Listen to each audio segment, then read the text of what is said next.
1 in 3 is intended for mature audiences. Episodes contain explicit content and may be triggering as they often include violence and other varying forms of abuse such as emotional, psychological, sexual, and physical. In most cases, names have been changed to protect all involved. Please note, statements and opinions of guests do not necessarily reflect those of my own. Co-parenting, and specifically high-conflict co-parenting in the context of post-separation abuse, are topics we're all becoming increasingly familiar with on this podcast. But the truth is, there's still so much more left to learn.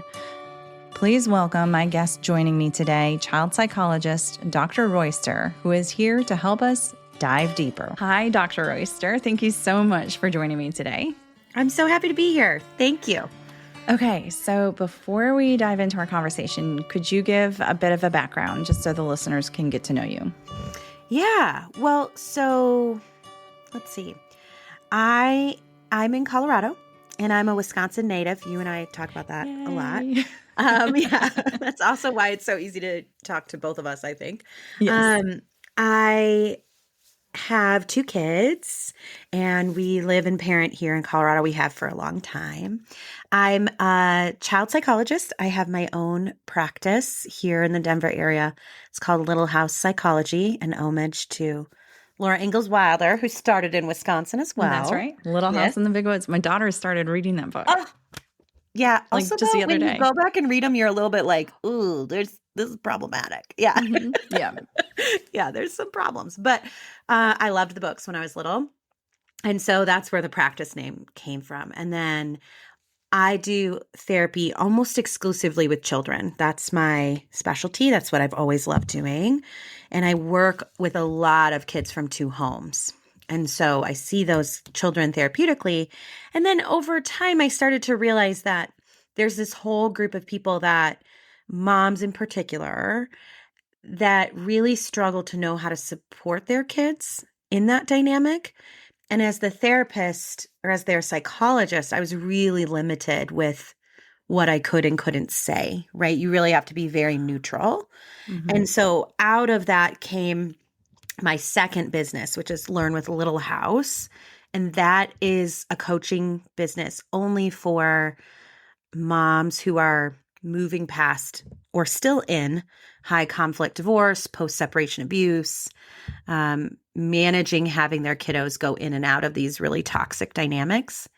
And so I do a lot of work there talking with moms about how, like, if I could be a little bug in your ear when a kid comes back and says something really off the wall to you, that's what I do in that business.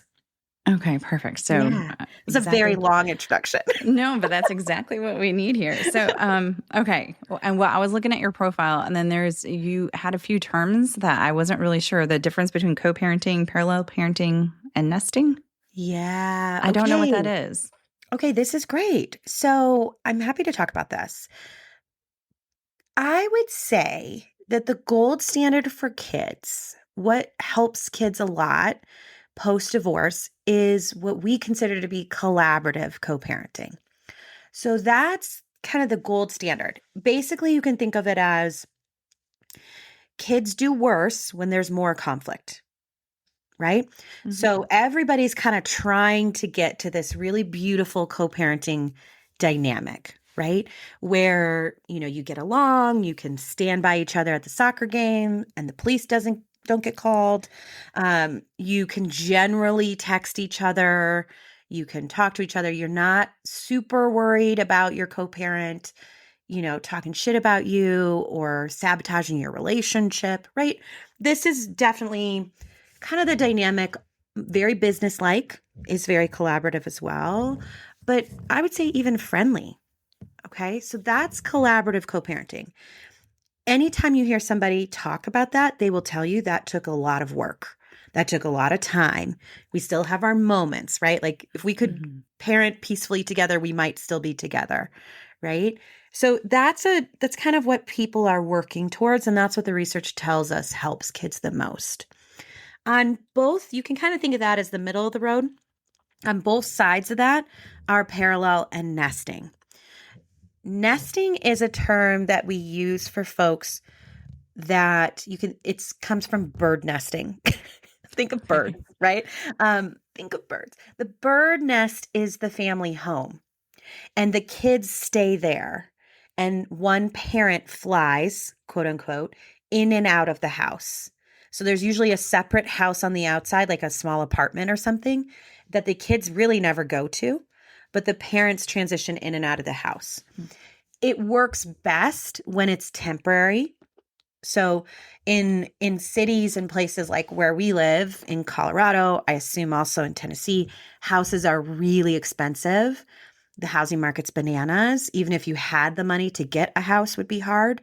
And so a lot of families use this while they're still tied up in divorce proceedings, right? If you're waiting to sell the house or you're waiting for, I don't know, part of your settlement to help you purchase a second home, right? Like this kind of dynamic.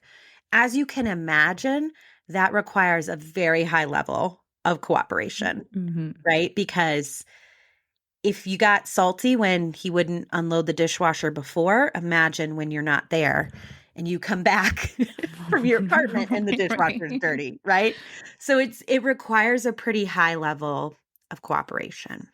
Okay. So that's kind of the nesting idea. Okay. Then at the far end of the other side of the continuum is what we call parallel parenting.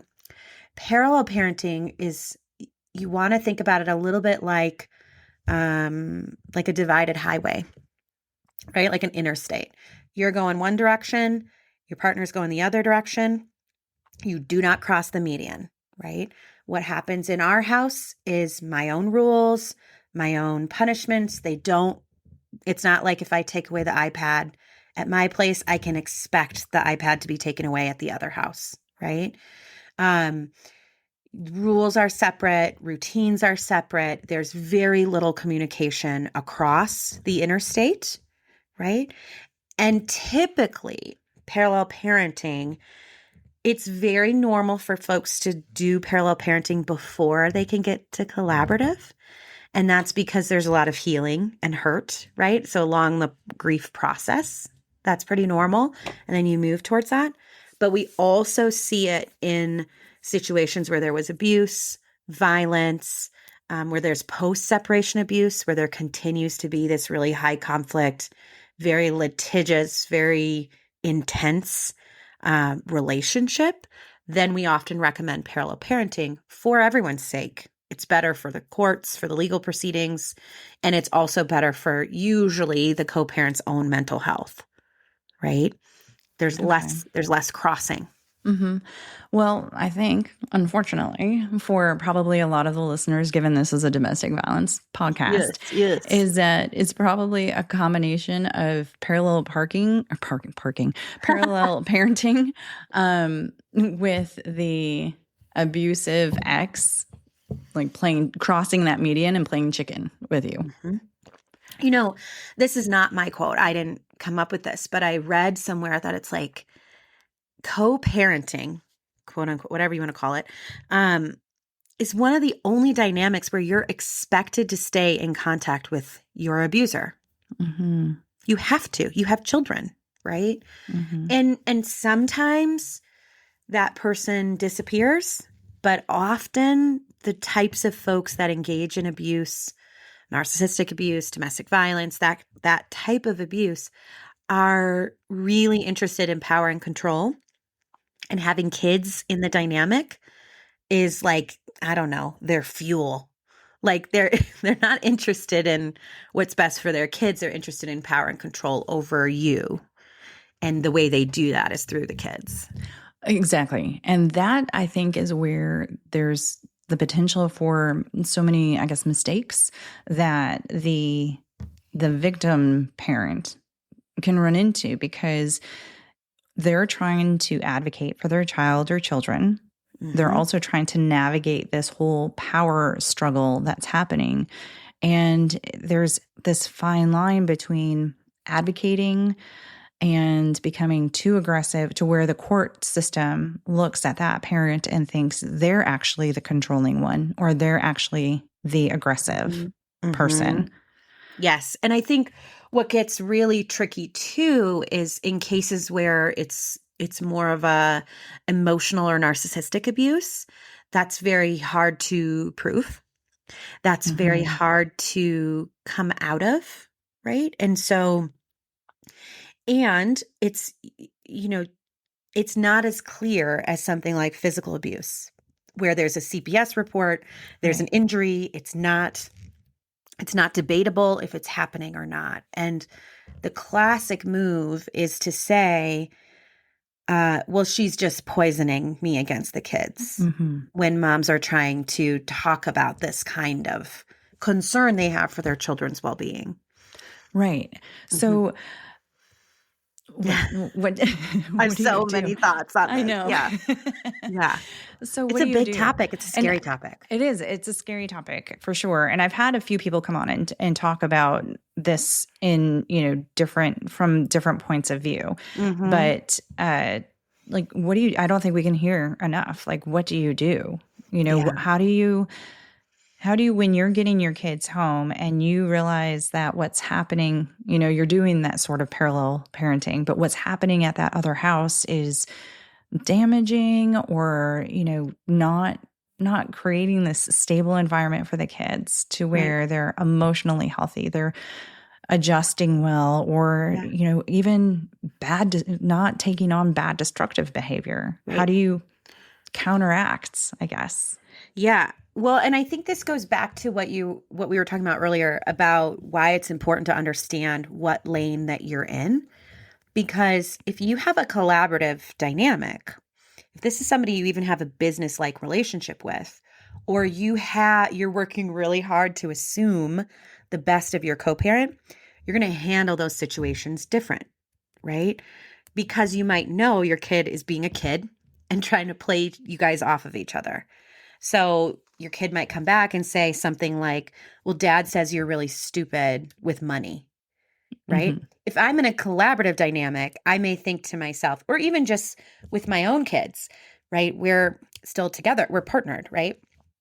I know that they wouldn't say that about me, right? So Hmm. it's really easy for me to be like, well, I wonder what your dad was thinking when he said that. Or I'm pretty sure your dad doesn't think I'm stupid if he said that, like whatever, right? You might address it. And then you might go to your co-parent and say, hey, look, they said you said this, and I know you would never say that. What do you think is going on here? Right? Imagine that with someone toxic.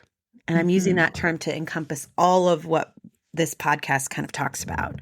You would never, right? You wouldn't open yourself up to that.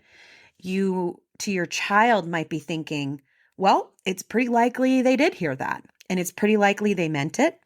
And now I have to offset this, right? Hmm. So, how do we manage that? Well, this is why there's whole other programs and systems. It takes a different set of skills. It really does.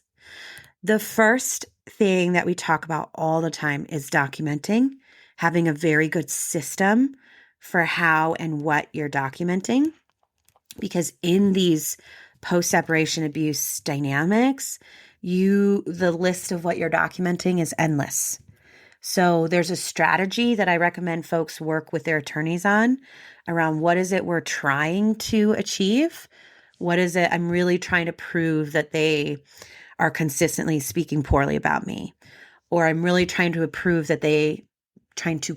not approve, trying to prove that they're inching closer and closer with transitions. They're getting earlier and earlier and earlier, right? Hmm. Or I'm seeing a pattern of every time kiddo comes back from a long visit, we fall apart for 2 days. Whatever it might be, you're strategically documenting that because otherwise you get super overwhelmed documenting Hmm. everything. Okay, so there's that piece. And then there is support and coaching around what to say and what not to say to kids, right? Sometimes I work mostly with moms. Sometimes moms have read or it's been drilled into them to not say anything poorly or bad about their ex, right? Hmm. And over time, the way that gets translated is I just won't say anything. The kid comes back and they say that dad said I was stupid. I'm not supposed to say anything bad, so I don't say what I want to say, which is, no, he's stupid. And he's stupid for telling you that, Right. which of course you might think, but not say, right? Right. And so you end up saying nothing. You say something like, oh, okay.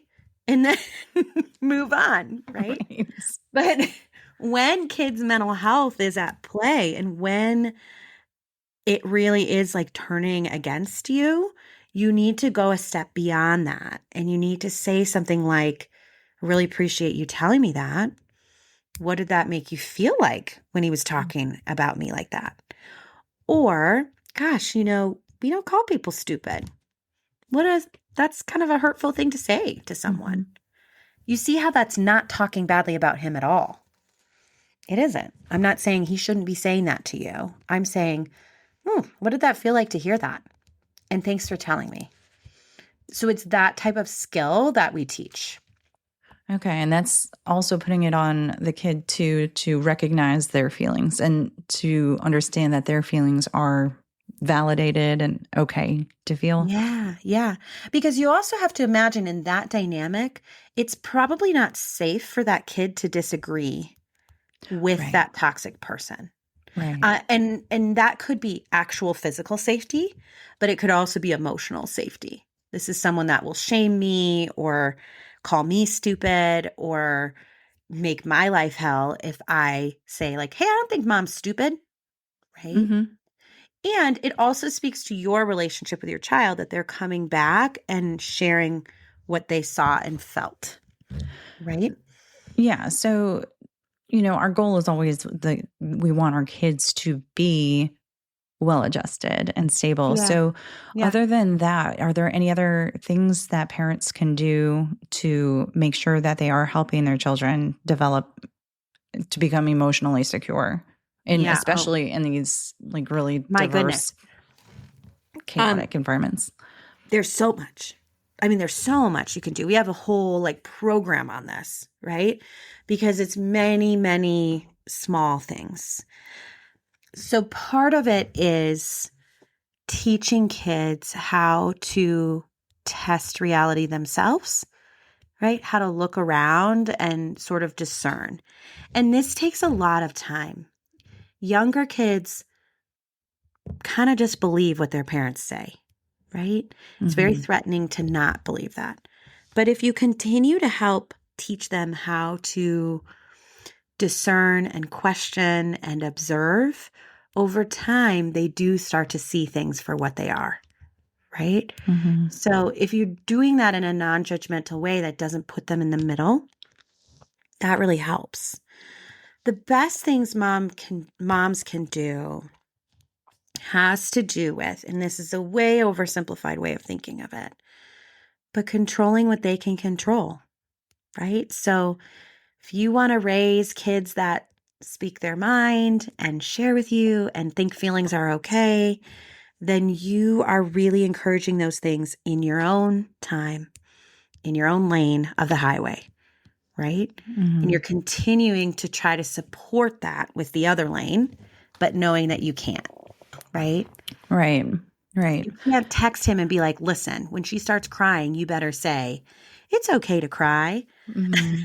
Because Right. he's not going to listen. He's not going to listen to that. And probably Right. do the exact opposite. Exactly. Exactly. But you can, when she comes back and she says, I started crying and I got in trouble for it, you can say things like, well, that's not okay. Sorry that Mm-hmm. happened to you. It's Yeah. always okay to cry.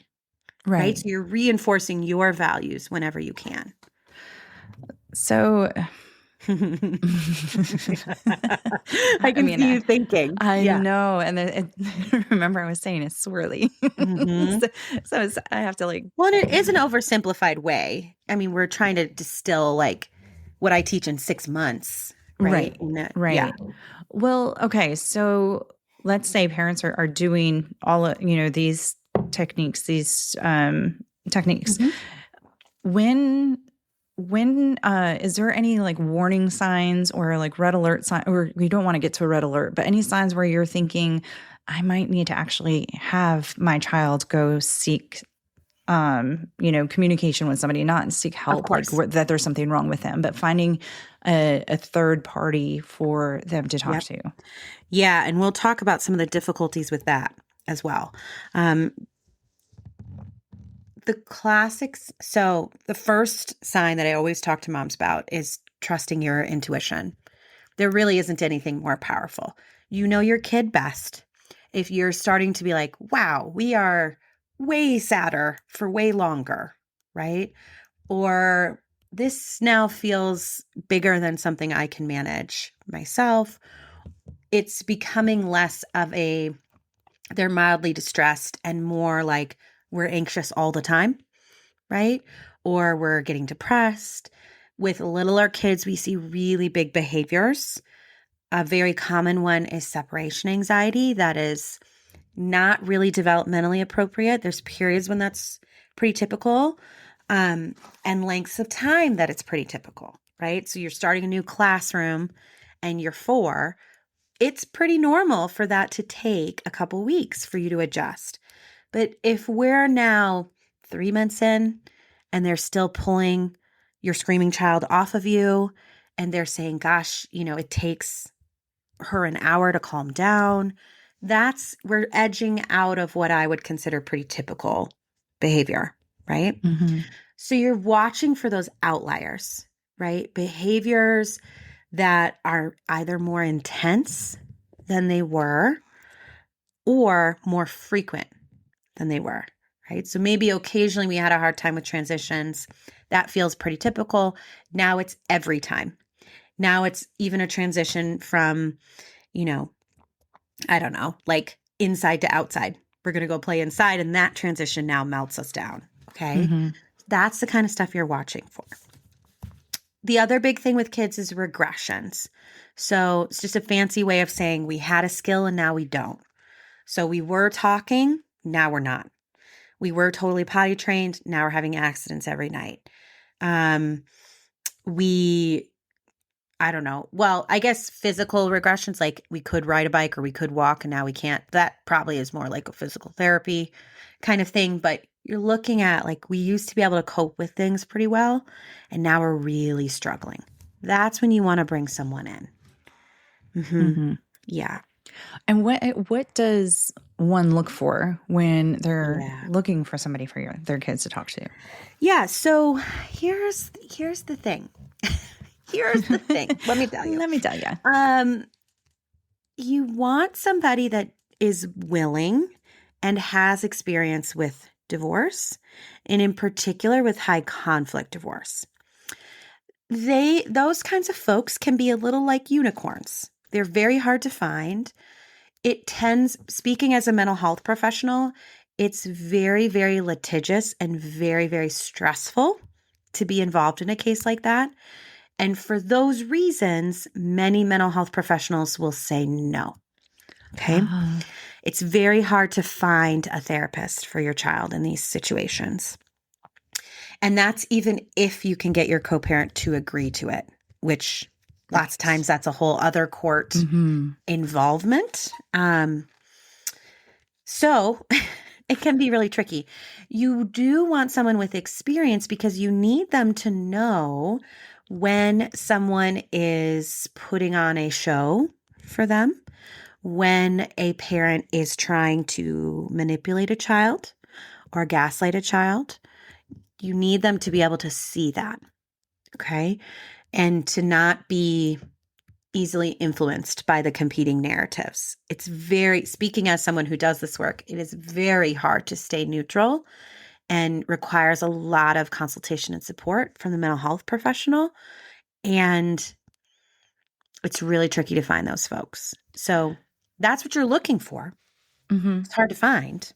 Well, and how do you do that? Because I feel like if there's, say, you're interviewing different people and you're saying, hey, I want you to be able to tell if, my ex is gaslighting my children or if they're manipulating. I guess that's kind of the same thing.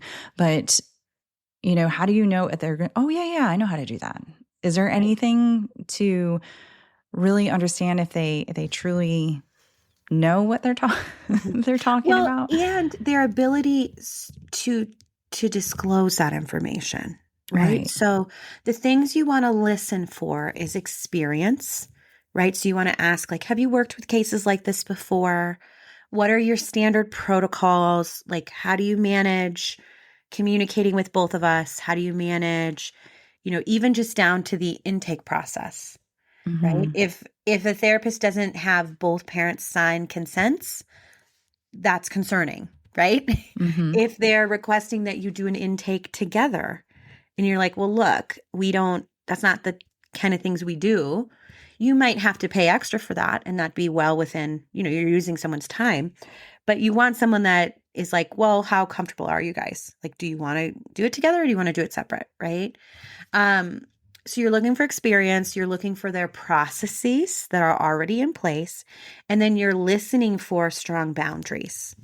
So if Okay. they can hold boundaries with people, that means they likely can also hold professional boundaries, right? Okay.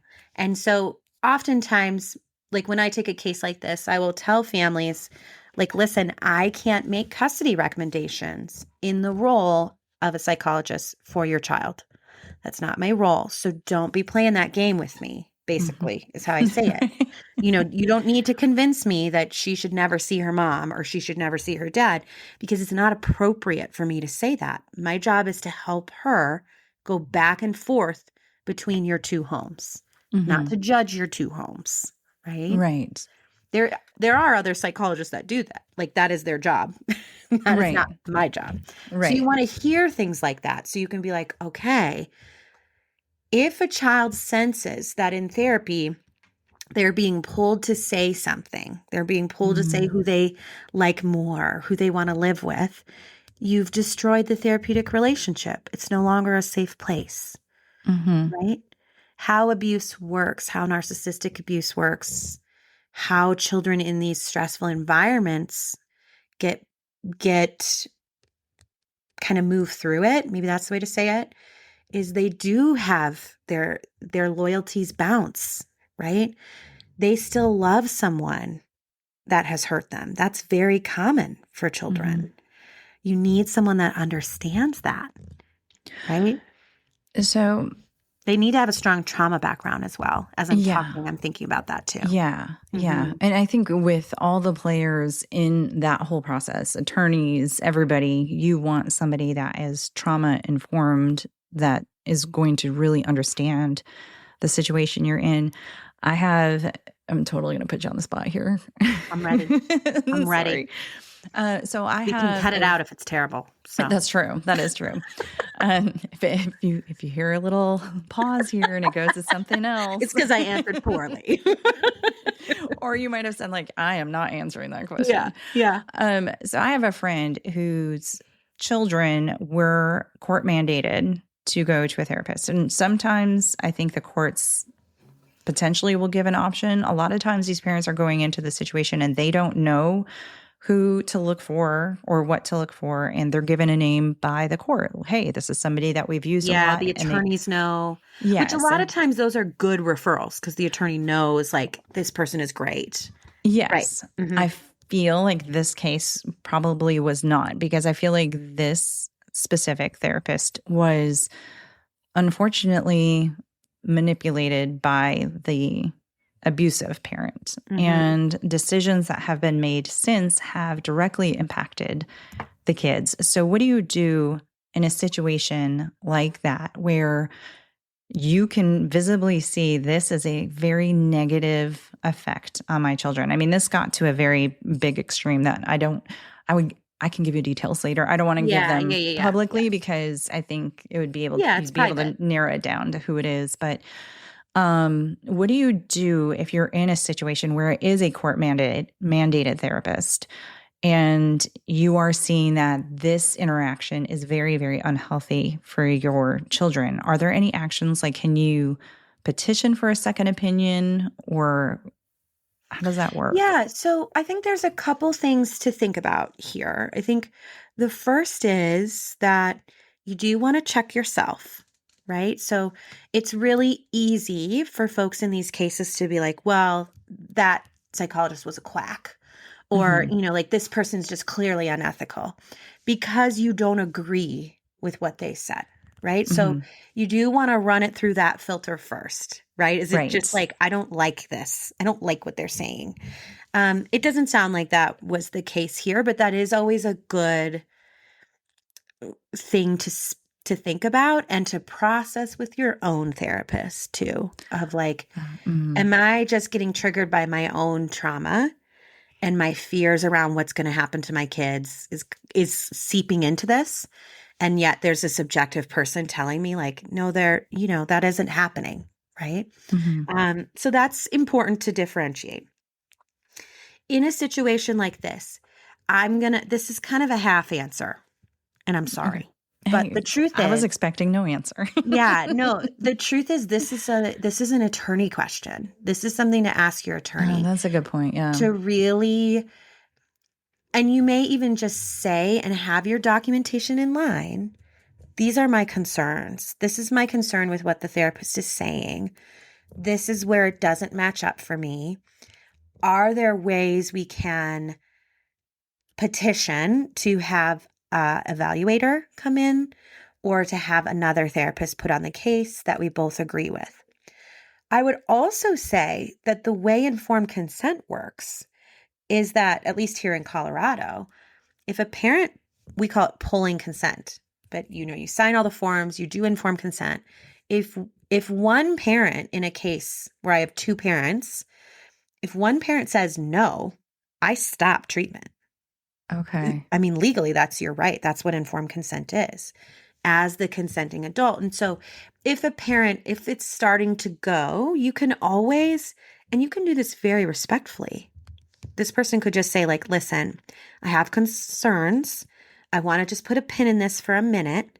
And then on the back end, you're talking to your attorney about your concerns and what you can do. You may lose that case, right? The child may return to that therapist and continue work. But that is your right as a parent. That's what informed consent is, right? Okay. Does that make sense? It does make sense. And Yeah. actually, it's like very good advice to go to your attorney, because the last thing you want to do is start creating these waves, especially if you're in an ongoing, which in this case, they are in an ongoing custody dispute. Yeah.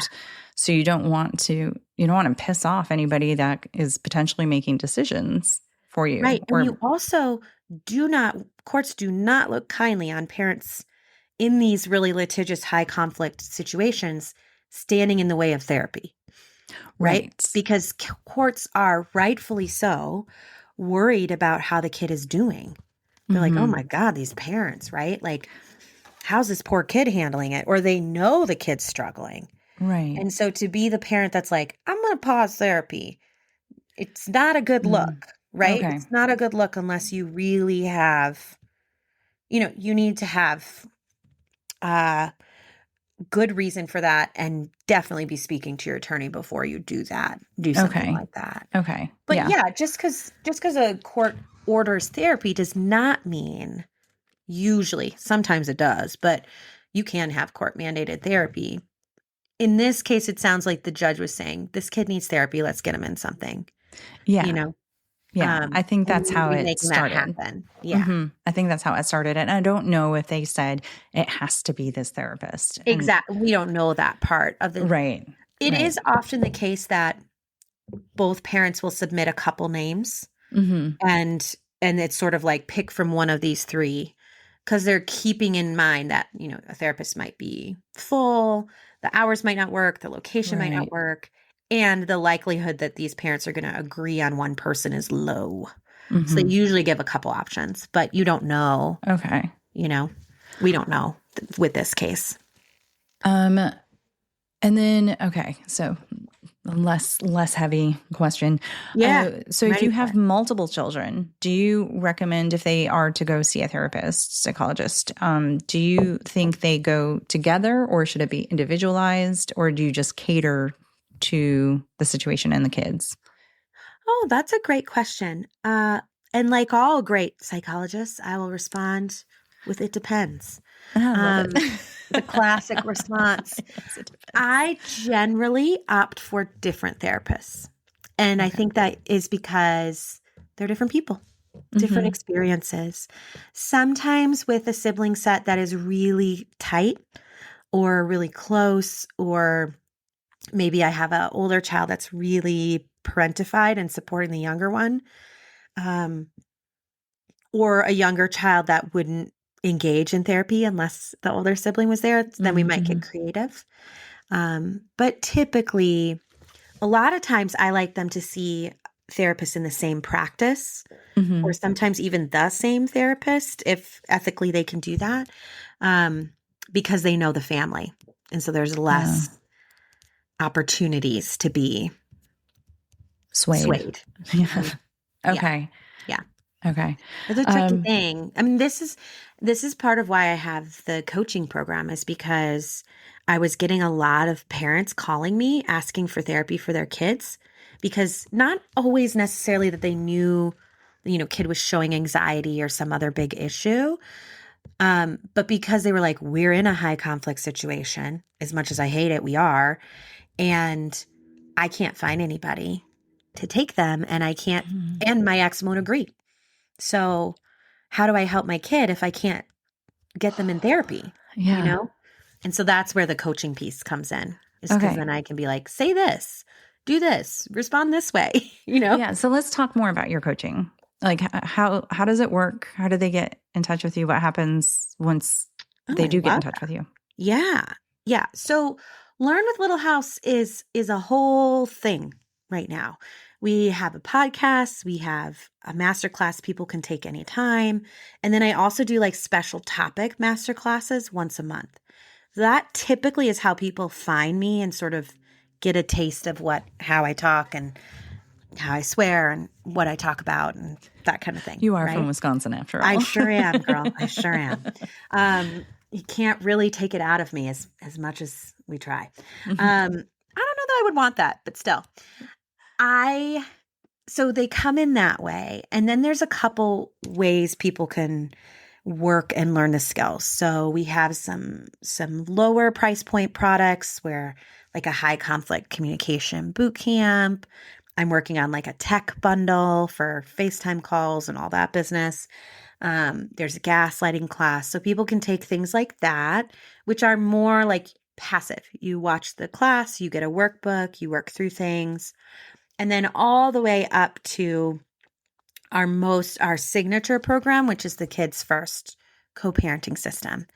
That's an intensive. So it's 6 months. It's only for moms. You get over 100 lessons that are taught by me on really common topics, right? So transitions and not putting kids in the middle, and how to talk to them when they come home and say something about you. And then there's weekly calls with the moms in the group and myself. And so you get that live coaching. Okay. Those are Wednesdays. I'll do that later today after we get off the phone. And that is what moms love. I think the call is like the real sauce. Because then they can come with a specific, like, this is exactly what's happening. What do I do? Yeah. I mean, that's literally what we do. Like, what the CFI asked me this question. What do you think? We reviewed a CFI report recently.